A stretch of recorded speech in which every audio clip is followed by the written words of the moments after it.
नमस्कार, आज की बात में आपका स्वागत है।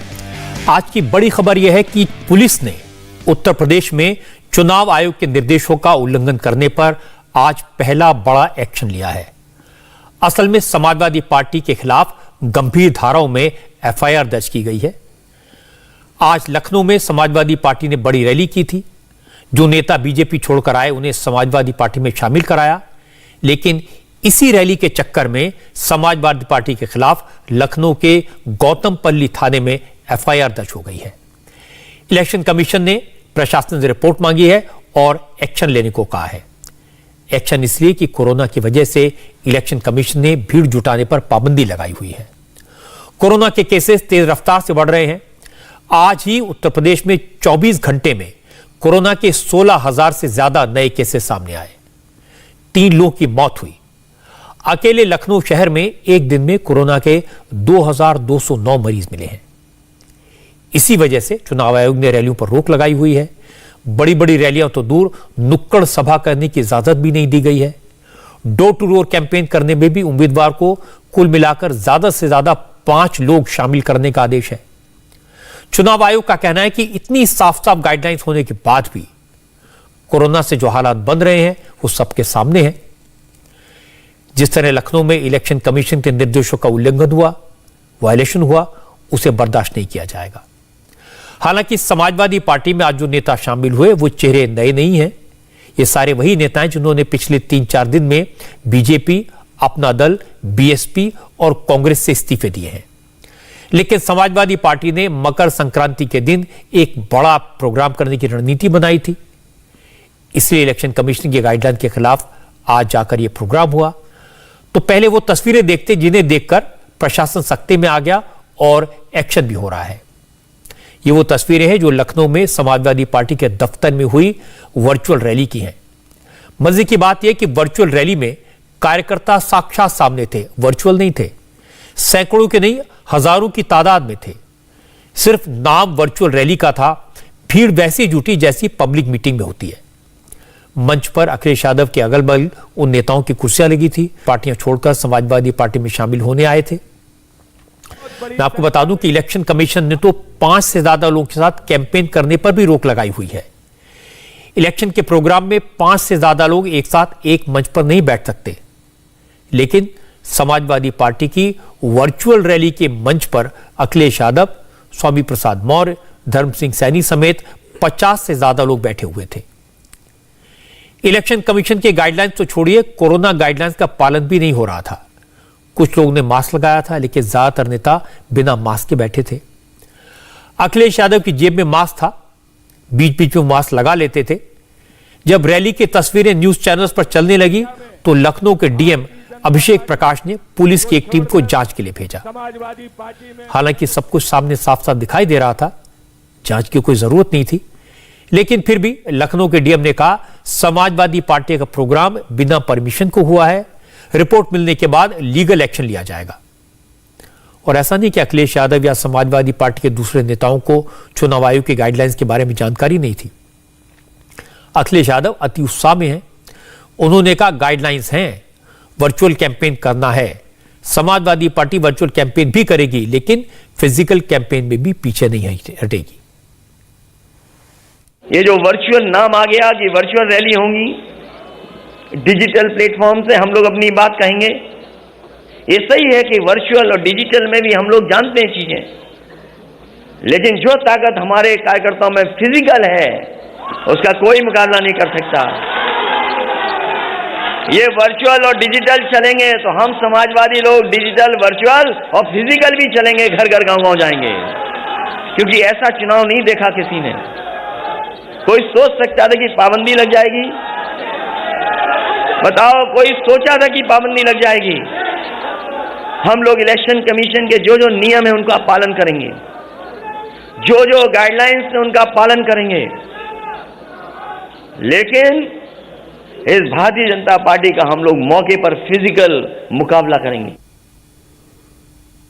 अखिलेश यादव ने कहा कि इलेक्शन कमीशन के नियमों का पालन करेंगे, कोरोना के गाइडलाइंस का पालन करेंगे, वर्चुअल रैली करेंगे।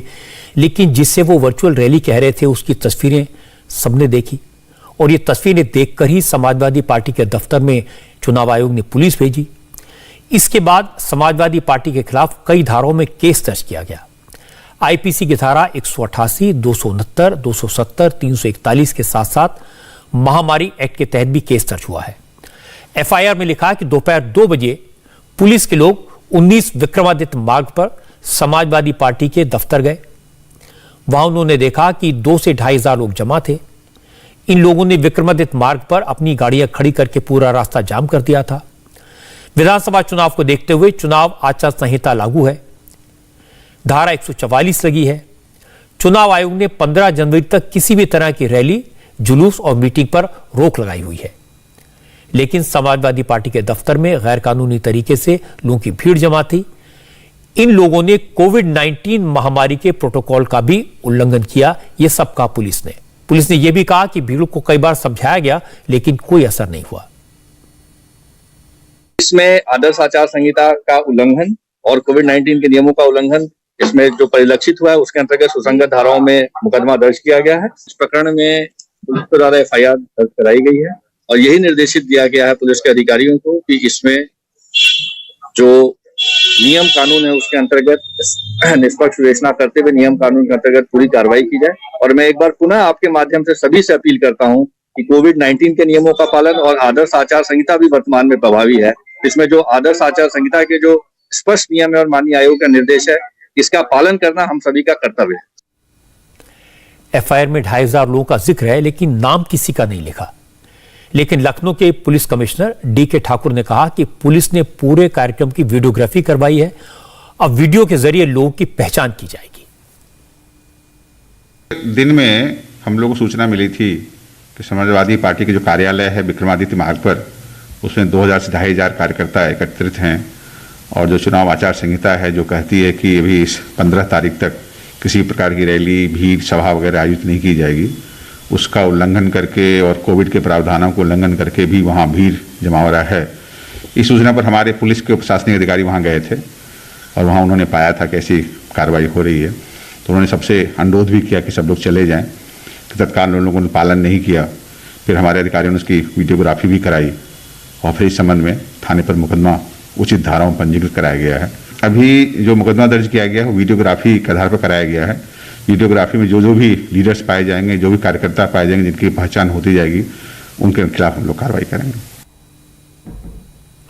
असल में अखिलेश यादव तो कोरोना की महामारी के भुगतभोगी हैं। 2 हफ्ते पहले उनकी पत्नी और बेटी कोरोना पॉजिटिव हुई थी। हालांकि अखिलेश की टेस्ट रिपोर्ट नेगेटिव आई थी, लेकिन फिर भी अपनी जिम्मेदारी समझते हुए अखिलेश यादव ने खुद को 3 दिन के लिए क्वारंटीन किया था। विजय यात्रा छोड़ी थी, चुनावी प्रोग्राम से दूर रहे थे। अखिलेश कोरोना के खतरे को जानते हैं। इसके बाद भी आज ऐसा प्रोग्राम हुआ, उनकी पार्टी के दफ्तर में हुआ, उनके सामने हुआ, भीड़ जुटी। हालांकि अखिलेश ने लखनऊ पहुंची भीड़ पर नेताओं की पीठ नहीं थपथपाई, लेकिन स्वामी प्रसाद मौर्य ने कहा लखनऊ में समाजवादी पार्टी ऑफिस से लेकर कालिदास मार्ग तक पूरा इलाका कार्यकर्ताओं से पटा पड़ा है। अगर कोरोना के नियम लागू ना होते तो भीड़ सारे रिकॉर्ड तोड़ देती। निर्वाचन आयोग का भी शिष्टाचार पालन करने का निर्देश दिया है और साथ ही साथ कोरोना प्रोटोकॉल को भी पालन करने का निर्देश दिया है। इसीलिए आज केवल प्रमुख लोगों को बुलाया गया, लेकिन आपका विक्रमादित्य मार्ग पूरा, कालिदास मार्ग पूरा, कालिदास विक्रमादित्य को जोड़ने वाला मार्ग पूरा, लॉ मैटेरियल का पूरा मैदान इन कार्यकर्ताओं से भरा पड़ा हुआ है, पटा पड़ा हुआ है। और साथ ही साथ जैसा कि हमारे भाई डॉक्टर धर्म सिंह ने कहा, अगर कोरोना महामारी नहीं होता, निर्वाचन आयोग का आचार संहिता नहीं होता, तो आज रमाबाई अंबेडकर मैदान में ऐतिहासिक कार्यक्रम के माध्यम से भाजपा की चूल्हे आज ही हिला दी गई होती। जोश जोश में स्वामी प्रसाद मौर्य कोरोना की गाइडलाइंस भूल गए, चुनाव आयोग के निर्देश भूल गए। असल में समाजवादी पार्टी को अपना कार्यक्रम करने का पूरा हक है। अखिलेश यादव को पार्टी का कैंपेन करने का भी पूरा अधिकार है, रैली करनी चाहिए, लेकिन वो जानते हैं कि हालात सामान्य नहीं है। ये चुनाव हर चुनाव जैसा नहीं है, और ये बात वो खुद कह रहे थे कि ये चुनाव कुछ अलग तरह का चुनाव है। क्या आपने कभी ऐसा चुनाव देखा है?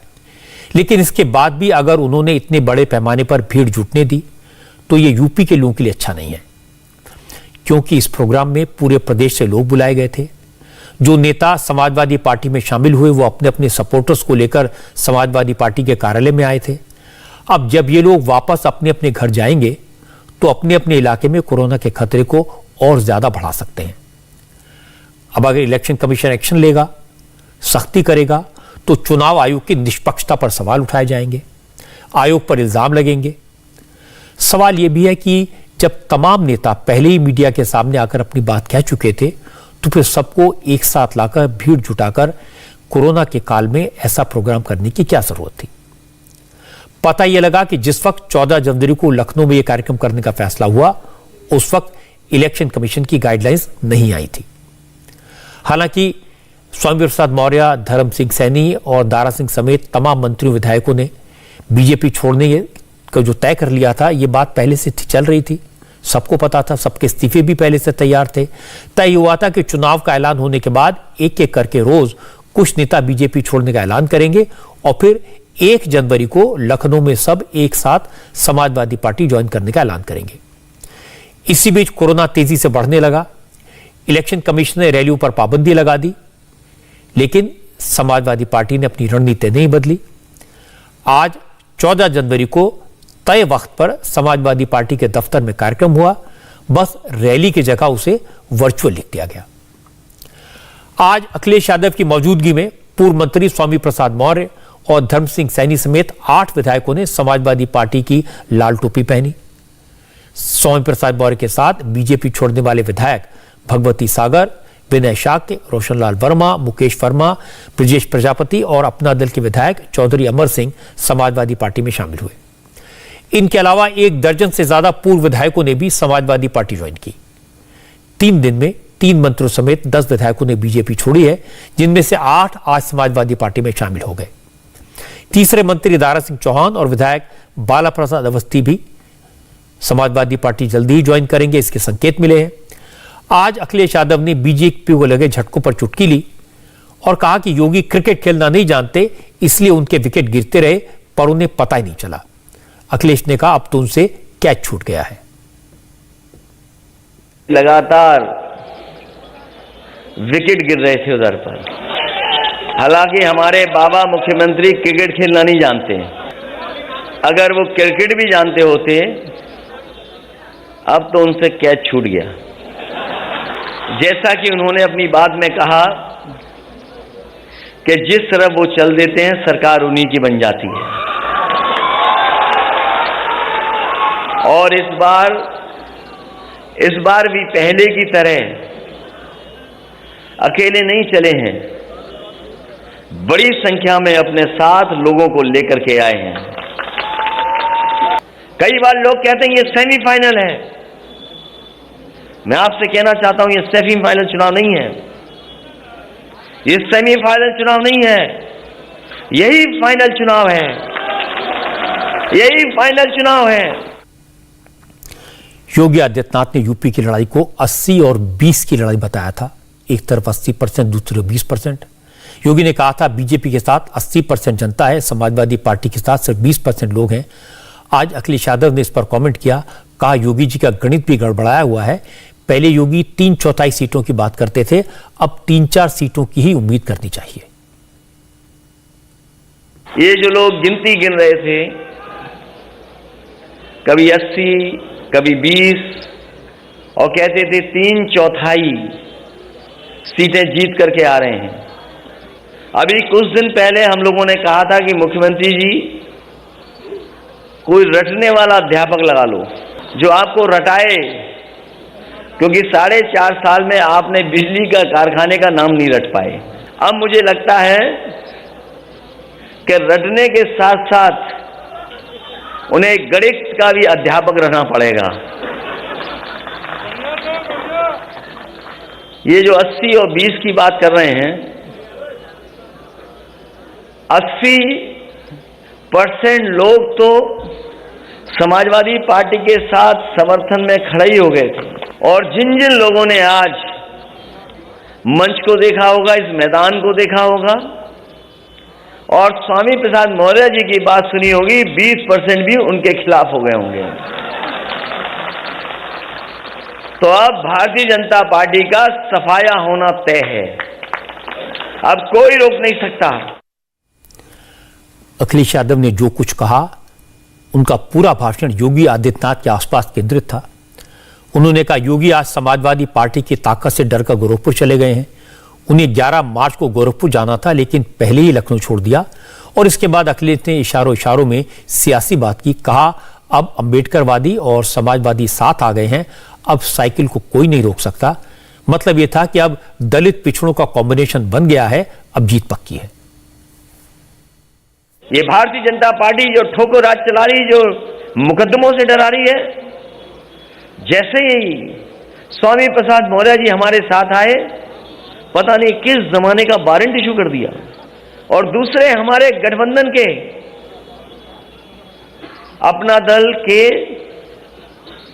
उनका जब से साथ मिला है, लगातार उनकी जांच हो रही है, लगातार उन्हें परेशान किया जा रहा है, कब्जा किया जा रहा है। और कौन भूल जाएगा डिजिटल इंडिया की गड़बड़ी। छापा मारना था किसी और के यहां, छापा मार लिया अपने यहां। अब तो चुनाव आ गया है, इसी दिन का तो इंतजार कर रहे थे हम लोग कि चुनाव कब आएगा। अब साइकिल का हैंडल भी ठीक है और दोनों पहिए भी ठीक हैं अब। और पैडल चलाने वाले देखो कितने हमारे नौजवान साथी दिखाई दे रहे हैं। अब कोई नहीं रोक सकता रफ्तार को। जब समाजवादी और अंबेडकरवादी साथ आ गए तो कोई नहीं रोक सकता। अखिलेश जी जो कुछ कहा उसका योगी आदित्यनाथ ने गोरखपुर में करारा जवाब दिया। वो जवाब मैं आपको सुनाऊंगा, लेकिन आज का ये जो प्रोग्राम था उसके बारे में और डिटेल में बता दूं। आज स्वामी प्रसाद मौर्य पूरे फॉर्म में थे। स्वामी प्रसाद मौर्य ने मजमा लगाया, भीड़ जुटाई। आज उन्होंने कहा अब अखिलेश पूर्व मुख्यमंत्री नहीं, भावी मुख्यमंत्री हैं। अब लड़ाई 80 और 20 की नहीं, अब लड़ाई 85 और 15 की है। स्वामी प्रसाद मौर्य ने उसी लाइन को आगे बढ़ाया जो वो पिछले 3 दिन से लगातार कह रहे हैं। स्वामी प्रसाद बार बार कह रहे हैं बीजेपी दलित विरोधी, पिछड़ा विरोधी, आरक्षण विरोधी है, और आज फिर उन्होंने यही कहने की कोशिश की। नारा दे रहे हैं 80 और 20 का, और मैं ये कहता हूं 80-20 नहीं, अब तो होगा 15 और 85 का। 85 तो हमारा है, 15 में भी बंटवारा है। आप कहते हो हम हिंदू कार्ड पर चुनाव जीतेंगे। अगर आप बड़े हिंदू के हमदर्द हैं तो अनुसूचित जात, अनुसूचित जनजाति, पिछड़े वर्गों को भारतीय संविधान के अंतर्गत जो अधिकार देकर के आरक्षण की व्यवस्था दी गई, उसको अजगर की तरह निगलने का पाप क्यों किया आपने? स्वामी प्रसाद मौर्य ने बार बार दावा किया कि वो अखिलेश की लीडरशिप में बीजेपी को हराएंगे, लेकिन उन्होंने ये भी कह दिया कि वो भी मुख्यमंत्री पद के दावेदार हैं। बीजेपी ने उन्हें मुख्यमंत्री बनाने का वादा किया था। स्वामी प्रसाद मौर्य ने कहा भले ही उनकी कोई पार्टी नहीं है, लेकिन वो अकेले ही किसी पार्टी से कम नहीं है। जिसके साथ खड़े होते हैं उसकी किस्मत चमका देते हैं, और जिसका साथ छोड़ते हैं उसकी लुटिया डूब जाती है। मैं ये भी चुनौती देता हूं, जिसका मैं साथ छोड़ता हूं उसका कहीं अता पता नहीं रहता है। हमारी बहन जी जिंदा, इसका जिंदा मिसाल है। जब तक साथ था बार बार मुख्यमंत्री बनती थी, उनको घमंड हो गया था एको अहम द्वितीयो नास्ति। मैंने विरोध किया, नहीं मानी, साथ छोड़ दिया। आज कहीं अता पता दिखाई नहीं पड़ता उनका। भारतीय जनता पार्टी उस दिन तक तीसरे स्थान पर थी जब तक मैं बहुजन समाज पार्टी में था। बहुजन समाज पार्टी नंबर 1 पर थी उस दिन। भारतीय जनता पार्टी तीसरे पर थी। जैसे ही बहुजन समाज पार्टी छोड़ करके भारतीय जनता पार्टी के साथ आवा, भारतीय जनता पार्टी आकाश चढ़ गई। स्वामी प्रसाद मौर्य ने पार्टी भले न बनाई हो, लेकिन किसी भी पार्टी से हैसियत कम नहीं रखते हैं। उनके पास जनधार की कमी नहीं है। आज हमने समाजवादी पार्टी के राष्ट्रीय अध्यक्ष अखिलेश यादव जी से हाथ इसलिए मिलाया कि अखिलेश यादव जी नौजवान हैं, पढ़े लिखे हैं, नई ऊर्जा है। मैं प्रदेश के लाखों लाख करोड़ लोगों का हुजूम आपके नेतृत्व के साथ खाकर भारतीय जनता पार्टी को नस्ताबूद करने का काम करूंगा। स्वामी प्रसाद मौर्य के साथ जितने भी विधायक और मंत्री बीजेपी छोड़कर समाजवादी पार्टी में गए हैं, उनमें ज्यादातर पिछड़े वर्ग से हैं। स्वामी प्रसाद मौर्य खुद भी पिछड़े वर्ग से आते हैं, इसलिए वो बार बार दलितों, पिछड़ों और गरीबों का मुद्दा उठा रहे हैं। बीजेपी को भी इन वर्गों के वोट की फिक्र है, इसलिए आज सुधांशु त्रिवेदी ने जवाब दिया। उन्होंने कहा, दलितों और पिछड़ों के लिए जितने काम बीजेपी सरकार ने किए, उतने अब तक किसी पार्टी की सरकार ने नहीं किए। सुधांशु त्रिवेदी ने फिर बीजेपी सरकार के काम भी गिनाए। हमारी केंद्र में सरकार आई, हमने स्टार्टअप योजना शुरू की तो हर बैंक की हर शाखा को निर्देश दिया कि हर बैंक की हर शाखा को कम से कम एक SC ST या महिला को लोन जरूर देना होगा। यानी हमने माना कि देश के संसाधनों पे पहला हक है तो SC ST का है, महिला का है, गरीबों का है, निर्धन का है। दूसरों ने कहा था कि देश की संसाधनों पे पहला हक मुसलमानों का है। तो अंतर तो बहुत साफ है कि किसने ईमानदारी से काम किया। बसपा के दौर में आपने कभी यह बात सुनी थी कि दलित चैंबर ऑफ कॉमर्स हमारे जमाने में आया? कितने लोगों को ने व्यवसाय किया, अपना छोटा व्यवसाय शुरू किया और आगे बढ़े। इसलिए वास्तविक एम्पावरमेंट, और पिछड़ों की बात मैं कह दूं, भारत के इतिहास में सबसे ज्यादा अगर पिछड़े मंत्री हैं तो वर्तमान में मोदी जी की सरकार है। फागू चौहान जी बिहार के राज्यपाल हैं। मैं चुनौती से कहता हूं, इस बिरादरी का कोई राज्यपाल बनाओ किसी पार्टी में, बता दीजिए। हमने हर वर्ग, हर समुदाय, हर जाति को पूरा सम्मान दिया है। हाँ, यह बात है कि किसी के मन का भाव कुछ और हो, किसी के आंख पे कोई विशेष प्रकार की पट्टी बंधी हो, तो अब भाई कोई देखने ना चाहे तो क्या कहा जा सकता, जैसी नजरें वैसा नजारा। बीजेपी की तरफ से आज केंद्रीय मंत्री कौशल किशोर भी बोले। कौशल किशोर उत्तर प्रदेश के मोहनलालगंज से लोकसभा के MP हैं, दलित वर्ग से आते हैं। आज उन्होंने कहा, जो लोग 5 साल तक सरकार के साथ रहे, मंत्री रहे, अब चुनाव से कुछ दिन पहले बीजेपी को दलित विरोधी बताने लगे तो कौन उन पर यकीन करेगा। जो लोग भी MLA अभी तक के गए हैं या मंत्री गए, ये अपने विधानसभा में काम नहीं किया और जनता ने उनको नकार दिया। उनकी सर्वे रिपोर्ट गलत थी, ये खुद उनको मालूम था कि हम यहाँ से चुनाव नहीं जीत सकते। इनको डर लगने लगा ऐसा ना हो सर्वे रिपोर्ट में हमारा टिकट कट जाए। तो ये जो है MLA बने रहना चाहते हैं, इसलिए कहीं से भी MLA बने रहना जरूरी, इसलिए समाजवादी पार्टी में भाग गए कि हमको वहां से टिकट मिलेगा तो उनका वोट पा करके हो सकता है हम MLA बन जाए। लेकिन इनके साथ जनता नहीं गई है, जनता बीजेपी के साथ है और वहां से बीजेपी के ही विधायक जीतेंगे जहां जहां से ये लोग भाग करके गए। ये लोग जो ज्वाइन किए तो बड़ा धमाका करने की बात कर रहे थे, तो खाली जो लोग पहले से अनाउंस कर रहे हैं वही लोग जा पाए, तो बहुत बड़े धमाके का ऐलान कर रहे थे। इनका धमाका टाइम फिक्स हो गया। चुनाव से पहले पार्टी छोड़ने का, नई पार्टी ज्वाइन करने का सिलसिला कोई नई बात नहीं है, हर बार होता है, हर चुनाव में होता है, हर पार्टी में होता है। जो नेता पार्टी छोड़ते हैं वो कोई ना कोई इल्जाम लगाकर जाते हैं। बीजेपी के जितने नेताओं ने पार्टी छोड़ी, उन्होंने बीजेपी पर दलित, पिछड़ा और गरीब विरोधी होने का इल्जाम लगाया। कल समाजवादी पार्टी के 3 नेताओं ने बीजेपी ज्वाइन की थी। आज भी जब लखनऊ में बीजेपी छोड़कर आए नेता समाजवादी पार्टी ज्वाइन कर रहे थे, उस वक्त बरेली रामपुर क्षेत्र में समाजवादी पार्टी के MLC घनश्याम सिंह लोधी ने पार्टी से इस्तीफा दिया। लोधी खुद पिछड़े समाज से आते हैं और उन्होंने समाजवादी पार्टी को पिछड़ा और दलित विरोधी बताकर इस्तीफा दिया। इसीलिए मैंने कहा कि जो नेता पार्टी छोड़ते हैं कोई ना कोई इल्जाम तो लगाते हैं, और किसी पार्टी को दलित विरोधी, गरीब विरोधी, किसान विरोधी बता देना सबसे आसान उपाय है। सब यही करते हैं। इस मामले में BSP कुछ अलग है। बीएसपी का कोई नेता जब पार्टी छोड़ता है तो इल्जाम एक ही होता है, पार्टी बाबा साहब के विचारों से, आदर्शों से भटक गई है। पार्टी में टिकट बिकते हैं, बहन जी ने पैसा ले लिया और टिकट नहीं दिया। आज भी इसी तरह का केस आया। आज मुजफ्फरनगर में बीएसपी के एक नेता फूट फूट कर रोए। चरथावल सीट से अरशद राणा को बीएसपी ने कई महीने पहले टिकट देने का भरोसा दिया था, चुनाव लड़ने की तैयारी करने को कहा था, लेकिन अब अरशद राणा की जगह सलमान सईद को उम्मीदवार बना दिया। इसके बाद अरशद राणा बदहवास हो गए।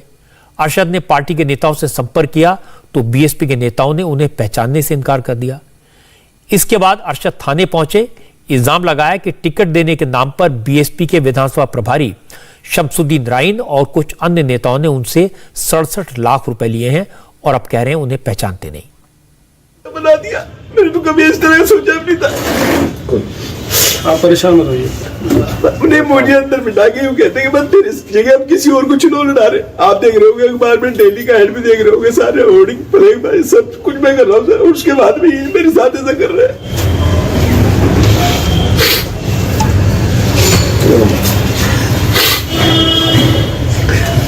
ठीक है, कोई नहीं, परेशान मत होइए। ठीक है, जैसा होगा बताएंगे।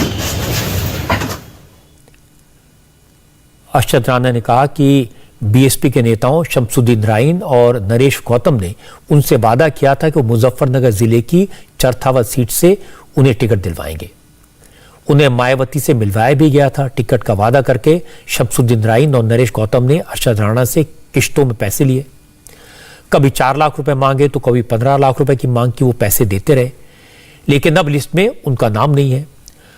अरशद राणा ने पुलिस से शिकायत की और धमकी दी है कि अगर उनके पैसे वापस नहीं मिले तो बीएसपी ऑफिस के सामने आत्महत्या कर लेंगे। बहन जी से मेरी बात हुई, मुझे नहीं पता इन्होंने वहाँ पे क्या दिया क्या नहीं दिया, क्या, क्योंकि मेरे से तो गाजियाबाद में इन्होंने शमसुद्दीन राइन जी ने ले लिया। बाद में बहन जी ने कहा भाई ठीक है, अब तू मुजफ्फरनगर चरथावल विधानसभा प्रभारी रहेगा और तू ही चुनाव लड़ेगा। मैं माननीय बहन जी के आदेश पे इन्होंने मेरी घोषणा करी। फिर उसके बाद में चरथावल में कार्यक्रम रखा गया। चरथावल में कार्यक्रम के दौरान वहाँ पे पूरा मंडल, सहारनपुर मंडल और मुजफ्फरनगर के सभी पदाधिकारी मौजूद थे। चरथावल विधानसभा प्रभारी अरशद राणा के नाम से यूट्यूब पे वीडियो पड़ी हुई जिसमें इन्होंने घोषणा की थी।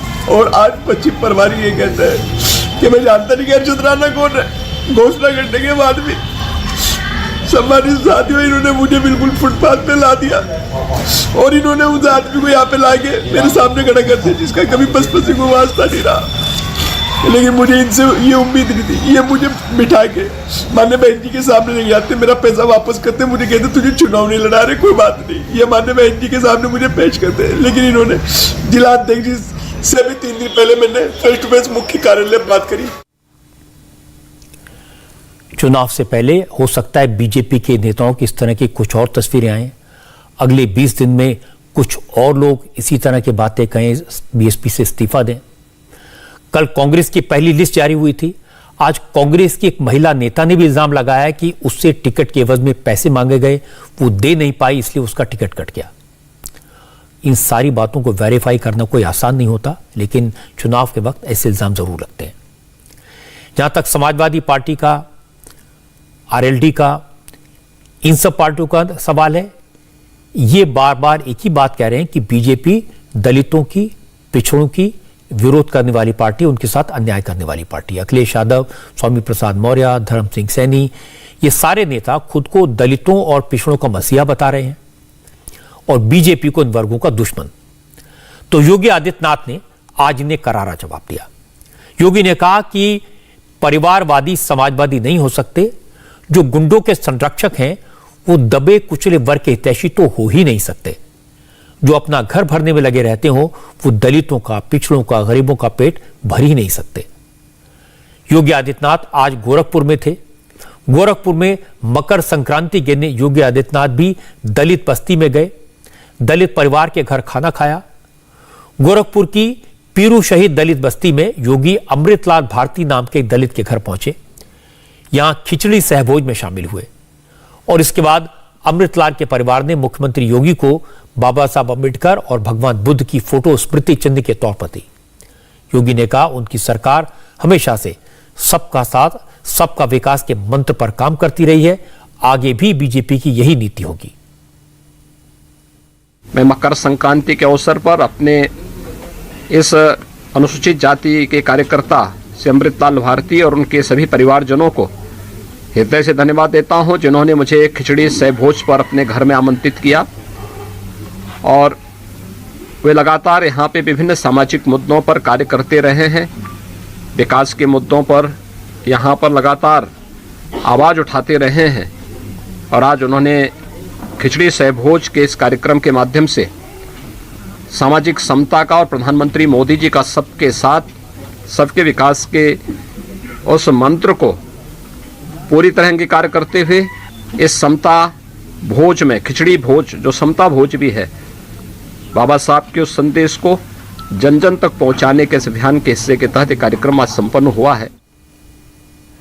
अब चूंकि चुनाव का मौका है, इसलिए कहा जाएगा कि चुनाव के चक्कर में योगी दलित के घर गए, लेकिन बीजेपी के नेताओं ने बताया कि योगी हर साल मकर संक्रांति के दिन दलित बस्ती में जाकर किसी दलित के घर भोजन करते हैं।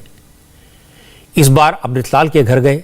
अमृतलाल पिछले 30 साल से गोरखनाथ मंदिर से जुड़े हैं। मकर संक्रांति के दिन किसी दलित के घर खाना खाने की यह परंपरा गोरखनाथ पीठ मठ में 40 साल से चली आ रही है। योगी आदित्यनाथ के गुरु महंत वैद्यनाथ भी इसी परंपरा को निभाते थे। अब योगी इस परंपरा को निभाते हैं। आज खिचड़ी सहभोज के बाद योगी जो लोग बीजेपी को दलित विरोधी और गरीब विरोधी बता रहे थे, उन पर कमेंट किया, कहा उन्हें अपना इतिहास देखना चाहिए। योगी ने कहा कि वंशवाद और भ्रष्टाचार की राजनीति करने वाले कभी भी सामाजिक न्याय के समर्थक नहीं हो सकते। योगी ने कहा कि गरीबी का हक छीनने वाले, अपराधियों को संरक्षण देने वाली पार्टियां सामाजिक न्याय की बात कैसे कर सकती हैं। एक चीज हमें ध्यान रखना होगा, वंशवाद और परिवारवाद की राजनीति करने वाले सामाजिक न्याय के समर्थक नहीं हो सकते। दूसरा, भ्रष्टाचार जिनके जीन्स का हिस्सा हो, वे सामाजिक न्याय की लड़ाई नहीं लड़ सकते। जो लोग गरीबों का हक छीनते थे, डकैती डालते थे, पेशेवर अपराधियों को अपना शागिर्द बनाते थे, जब वे पेशेवर माफिया और अपराधी प्रदेश के अंदर गरीबों के मकानों पर कब्जा करते थे, दलितों की बस्तियों पर कब्जा करते थे, बुलडोजर चलाते थे, उनकी जमीनों पर जबरदस्ती उन्हें हड़पने का कार्य करते थे, तब इन लोगों की कहीं से मुंह से आवाज़ नहीं निकलती थी। हम तब विपक्ष में थे, तब भी लड़ाई लड़ते थे। और आज अपराध मुक्त प्रदेश बना करके सबको सुरक्षा और सबको विकास के इस राह के साथ जोड़ने का कार्य किया है। और यही सबका साथ, सबके विकास का मंत्र ही सामाजिक न्याय का सही मंत्र है। क्योंकि समाजवादी पार्टी के लोग बीजेपी को बार बार पिछड़ों, दलितों का विरोधी बता रहे हैं, तो आज उत्तर प्रदेश में बीजेपी के बड़े नेता deputy chief minister Keshav Prasad Maurya बोले। उन्होंने कहा कि समाजवादी पार्टी ने अभी सिर्फ 29 उम्मीदवारों के नामों का ऐलान किया है। इस लिस्ट से समाजवादी पार्टी की पिक्चर क्लियर हो गई है, क्योंकि अखिलेश यादव ने दंगा कराने वाले अपराधियों, माफियाओं को टिकट दिए हैं। यह टेलर दिखाने का काम किया गया है पहली लिस्ट के माध्यम से कि हम अपराधियों, माफियाओं, दंगाइयों का साथ नहीं छोड़ सकते। यह श्री अखिलेश यादव जी का स्पष्ट संदेश है। समाजवादी पार्टी की सरकार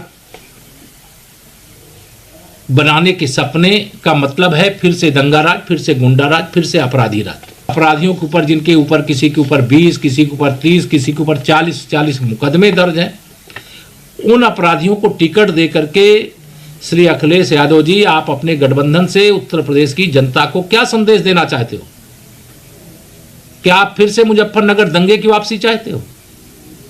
क्या आप एक बार फिर से कैराना के अंदर जो पलायन की परिस्थिति शुरू हो गई, लोग अपने मकान बेच करके उत्तर प्रदेश छोड़ करके जाने लगे थे, क्या आप फिर से उस दिन को वापस लाने के सपने देख रहे हो? भारतीय जनता पार्टी, समाजवादी पार्टी गठबंधन के इस चरित्र के खिलाफ अभियान भी चलाएगी और जनता के बीच में यह संदेश भी देने का काम करेगी। मुझे लगता है वक्त बदला है, देश का मिजाज बदला है, देश की सियासत बदली है, जनता की सोच बदली है। अब जनता ज्यादा वेल इन्फॉर्म्ड है। 2014 तक राजनीति धर्म के नाम पर, जाति के नाम पर होती थी। चुनाव में विकास की बात कम होती थी, लेकिन अब यह ट्रेंड बदल रहा है। अब नियम कानून भी बदले हैं। पहले उम्मीदवारों को सिर्फ नॉमिनेशन के वक्त एफिडेविट में अपने खिलाफ चल रहे मामलों की जानकारी देनी होती थी, लेकिन अब कैंडिडेट को लोकल अखबारों में विज्ञापन देकर बताना होगा कि उसके खिलाफ कितने आपराधिक मामले हैं, किन किन धाराओं में केस चल रहे हैं, उसे कितने मामलों में सजा हो चुकी है। इसलिए यह सोचना कि सिर्फ जाति के नाम पर जनता वोट दे देगी, ठीक नहीं है, क्योंकि किसी जाति के लोग नहीं चाहेंगे कि कोई अपराधी को, किसी गुंडे को, किसी माफिया को सिर्फ इसलिए चुन लें क्योंकि उनकी जाति का है। जनता भी जानती है कि अपराधी की कोई जाति नहीं होती। और मुझे तो उम्मीद है कि उत्तर प्रदेश का ये चुनाव इस बार नेताओं का यह भ्रम भी तोड़ देगा कि वोट सिर्फ जाति के नाम पर मिल सकता है। राजस्थान से एक दिल दहलाने वाली खबर आई है। अलवर में एक बच्ची के साथ दरिंदगी हुई। हैवानों ने इस बच्ची के साथ गैंगरेप किया और लड़की को अधमरी हालत में एक ओवरब्रिज से फेंक कर भाग गए। लड़की के शरीर पर गहरे घाव हैं। उसे जयपुर रेफर किया गया है। उसकी हालत गंभीर है। घटना 11 जनवरी की है। पहले तो इस मामले को गंभीरता से नहीं लिया गया, लेकिन जब लोकल अखबारों के जरिए यह खबर सामने आई तो अब राजस्थान की सरकार और पुलिस हरकत में आई है। इस घटना की जांच के लिए एक एसआईटी बनाई गई है। फॉरेंसिक टीम ने भी उस जगह से कुछ सबूत जुटाए हैं जहां पर पीड़ित लड़की मिली थी। हालांकि इस वारदात को 3 दिन बीत चुके हैं, लेकिन अब तक किसी आरोपी को गिरफ्तार नहीं किया जा सका। इसमें एक एसआईटी मेरे द्वारा तुरंत प्रभाव से गठित कर दी गई है और इसमें हमारी 6 टीमें हैं जो लगातार प्रयास कर रही हैं आरोपियों को चिन्हित करके उनको पकड़ने का। और बच्ची अभी जेके लॉन हॉस्पिटल जयपुर में रेफ़र की गई है, वहाँ पे उसका इलाज चल रहा है। बच्ची क्रिटिकल कंडीशन में है, लेकिन डॉक्टर्स का ये कहना है कि उनको उम्मीद है कि जल्दी ठीक हो जाएगी। 3 दिन बीत चुके हैं। किसी आरोपी को न पकड़े जाने से अलवर के लोग नाराज हैं। जिस लड़की के साथ हैवानियत हुई वो न बोल सकती है न सुन सकती है, इसलिए उसके साथ जो कुछ हुआ वो उसे बताने की हालत में नहीं है। इस घटना से नाराज लोगों ने राजस्थान के कई शहरों में आज विरोध प्रदर्शन किए। अलवर में जब कुछ लड़कियों ने पुलिस के खिलाफ प्रोटेस्ट किया तो उन्हें रोका गया, हिरासत में लिया गया। राजस्थान सरकार ने इस केस की जांच के लिए जयपुर जोन के आईजी को अलवर भेजा है। जब कुछ लड़कियों ने आईजी से मिलने की कोशिश की तो उन्हें रोक दिया गया। प्रदर्शनकारियों की पुलिस से खासी बहस हुई।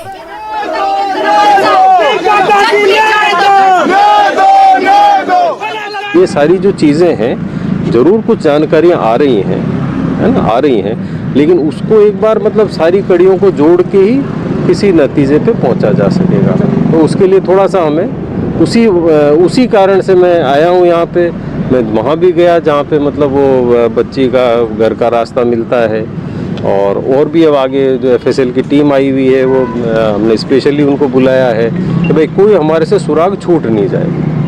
कोई भी सुराग वो है क्या अपना सीसीटीवी लगा हुआ है इधर? जी हाँ, कुछ सीसीटीवी लगे तो उसी की तरह जैसे जो मैं आया हूँ ना, और एसपी साहब भी रात को आए, तो हम यही कोशिश कर रहे हैं कि जहाँ से भी कोई सुराग मिल सके न मिल जाएगा, जहाँ से भी कोई तो वो हम ढूंढने की कोशिश करें। बाकी हम हमारी तरफ से पूरी कोशिश ये करेंगे कि ऐसे अपराधियों में पुलिस का बड़ा जबरदस्त टेरर रहे हमारी, और प्राथमिकता भी हमारी यही है। आपने सुना होगा प्रदर्शन करने वाली लड़कियां नारे लगा रही थी, प्रियंका गांधी जवाब दो।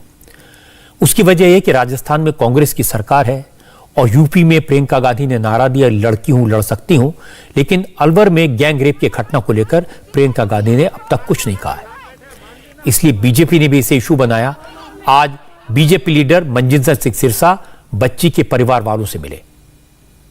आज प्रियंका गांधी जानवरों को देखना ज्यादा पसंद कर रही है। लड़की हूं लड़ सकती हूं, लेकिन लड़ूंगी कब? जब मेरी वोट की बात होगी, और अगर वो बच्ची हमारे अल्पसंख्यक से होगी तो फिर मैं लड़की लड़ नहीं सकती। केवल और केवल जानवर और पशु पंछी देख सकती हूँ सवाई माधोपुर में रहकर। मुझे लगता है यह प्रियंका गांधी की सोच है हमारे प्रति। आज वो जानवरों को ज्यादा तवज्जो दे रही हैं, वहाँ जंगली जानवरों के बीच में रहना ज्यादा पसंद कर रही हैं, बजाय इसके कि हमारे इस बच्ची के साथ आकर खड़े हो और कहे कि मैं लड़की हूँ लड़ सकती हूँ, मैं इसके लिए भी लड़ूंगी। आज वो सोच नहीं है। आज जानवरों के पास रहना जरूरी है बजाय हमारे परिवार के साथ। दिल्ली में बीजेपी के प्रवक्ता संबित पात्रा ने भी सवाल उठाया कि क्या प्रियंका गांधी का लड़की हूं लड़ सकती हूं का नारा सिर्फ यूपी में लागू होता है, राजस्थान में नहीं। प्रियंका जी, ऐसा क्यों है कि उत्तर प्रदेश में जाकर आप कहती हैं कि लड़की हूं लड़ सकती हूं, किंतु राजस्थान में लड़की हूं तो लड़ना मना है। उत्तर प्रदेश में लड़की हूं लड़ सकती हूं, राजस्थान में लड़की हूं तो लड़ना मना है। चुप रहना ही पड़ेगा क्योंकि यहां कांग्रेस की सरकार है। प्रियंका जी, आज आपको सुनना पड़ेगा। अगर आपने अपना बर्थडे मना लिया हो और आप ये प्रेस कॉन्फ्रेंस सुन रही हैं तो बड़े ही आदरपूर्वक मगर बहुत सख्ती के साथ आज हम कहना चाहते हैं, प्रियंका जी, आपने ये कॉल दिया, आपने ये आह्वान किया कि लड़की हूं लड़ सकती हूं, किंतु आज हम कहना चाहते हैं वास्तविक रूप में आप कांग्रेसी हैं और केवल राजनीति कर सकती हैं, केवल राजनीति। और इससे दुखद कुछ नहीं हो सकता। महिलाओं पर हो रहे अत्याचार पर राजनीति करना, उस पर आधारित करके अपने आप को, अपनी महत्वाकांक्षाओं को आगे बढ़ाने की कोशिश करना, यह जो प्रियंका वाड्रा और गांधी परिवार कर रहा है, यह अक्षम्य है। राजस्थान की महिला और बाल विकास मंत्री ने अपनी पार्टी को, अपनी सरकार को बचाने की कोशिश की, लेकिन ममता भूपेश कुछ ऐसी बात बोल गई जिस पर विवाद खड़ा हो गया। ममता भूपेश ने कहा, इस तरह के मामलों को सिर्फ सरकार नहीं रोक सकती, पूरी सोसाइटी की कलेक्टिव जिम्मेदारी है। हमारे समाज के सभी वर्गों से कि ये सब चीज़ें सिर्फ सरकार अकेली कोई कार्य नहीं कर सकती। इन घटनाओं को रोकने के लिए हमें कहीं ना कहीं एक सामूहिक रूप से एक ये चीज़ मन में उठानी पड़ेगी हर व्यक्ति को, क्योंकि दरिंदे आपके और हमारे बीच में ही छुपे हुए हैं। दरिंदों के कोई तिलक नहीं लग रहा है कि ये दरिंदा है। क्या पता कौन किस रूप में दरिंदा बन जाता है और अगले दिन पता चलता है कि दरिंदे ने बच्चियों के साथ ऐसा कर दिया। तो हम सब लोगों को भी अपने समाज में एक सकारात्मक माहौल, एक बच्चों के प्रति इज्जत, श्रद्धा और एक पारिवारिक माहौल बनाने के अंदर सबकी मदद की आवश्यकता है। इसलिए मैं आप सब लोगों के माध्यम से निवेदन करूंगी कि समाज को आगे उठ के पहल करनी होगी। हम सबको दृढ़ता रखनी होगी इस बात के लिए कि कोई बच्ची किसी एक परिवार की नहीं, राजस्थान की तमाम बच्चियां आपकी और हमारी सबकी बच्चियां हैं। उनकी जिम्मेदारी आपकी और हमारी सबकी है कि हमारी बच्ची सुरक्षित रहे, अच्छी तरह से अपने घर पहुंचे, शिक्षा ग्रहण करे, इनका दायित्व है। इसलिए हम सब मिलके कलेक्टिव एफर्ट के साथ में सोसाइटी के अंदर एक इस तरह का माहौल बने। ममता भूपेश अशोक गहलोत की सरकार में महिला और बाल विकास मंत्री हैं। उम्मीद थी कि गैंगरेप के इस मामले को लेकर वो थोड़ी संवेदनशील होती, शब्दों का चयन संभल कर करती। बीजेपी को मौका मिला, उन्होंने आरोप लगाया कि राजस्थान की कांग्रेस सरकार अलवर गैंगरेप को रफा दफा करना चाहती है, इसलिए सरकार के मंत्री ऐसे बयान दे रहे हैं। राजस्थान में बीजेपी की एमपी दिया कुमारी ने कहा कि गहलोत सरकार इन्हीं नीतियों की वजह से आज राजस्थान में सबसे ज्यादा रेप के केसेस सामने आ रहे हैं। लोग अब राजस्थान को देख रहे हैं कि राजस्थान धीरे धीरे रेप कैपिटल बनता जा रहा है और बन भी गया है। और यहाँ पर जो सरकार है बिल्कुल भी संवेदनशील नहीं है, कोई एक्शन नहीं लिया गया। इस घटना के 72 आवर्स हो गए, उसके बावजूद भी अभी तक कुछ भी नहीं हुआ, कोई भी कार्रवाई नहीं हुई।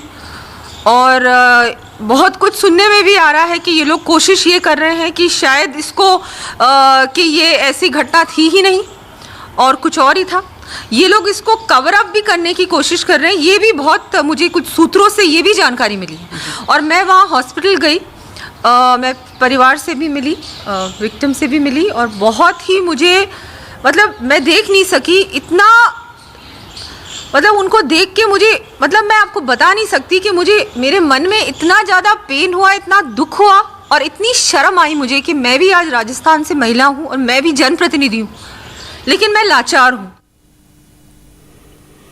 ऐसी घटनाओं से पूरे देश में महिलाओं के मन में असुरक्षा की भावना, दुख और तकलीफ की भावना उभरती है। मुझे लगता है कि बच्ची के साथ दरिंदगी करने वालों को जल्दी से जल्दी खोजकर उन्हें सख्त से सख्त सजा दी जानी चाहिए।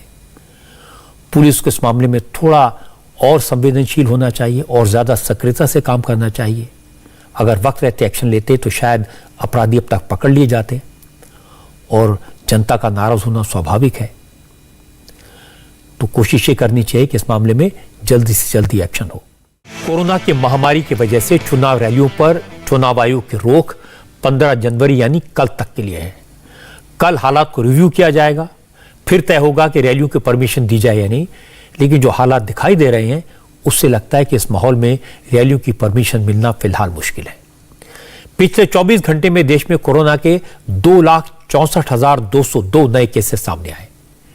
इस दौरान 315 लोगों की मौत हुई, जबकि कोरोना का पॉजिटिविटी रेट 15% के पास पहुंच गया है। उत्तर प्रदेश, उत्तराखंड, पंजाब, गोवा और मणिपुर ये वो राज्य हैं जहां पर चुनाव होने हैं।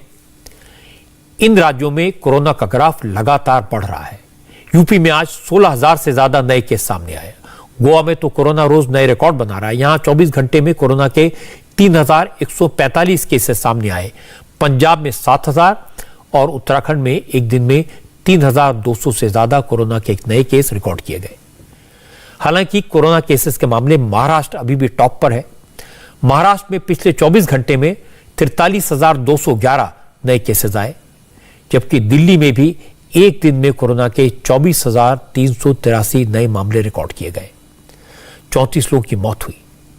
दिल्ली में कोरोना का पॉजिटिविटी रेट 30% से ज्यादा है। सिर्फ मुंबई शहर ऐसा है जहां थोड़ी राहत है। मुंबई में कोरोना के केसेस लगातार घट रहे हैं। आज मुंबई में कोरोना के 11,317 नए केसेस सामने आए।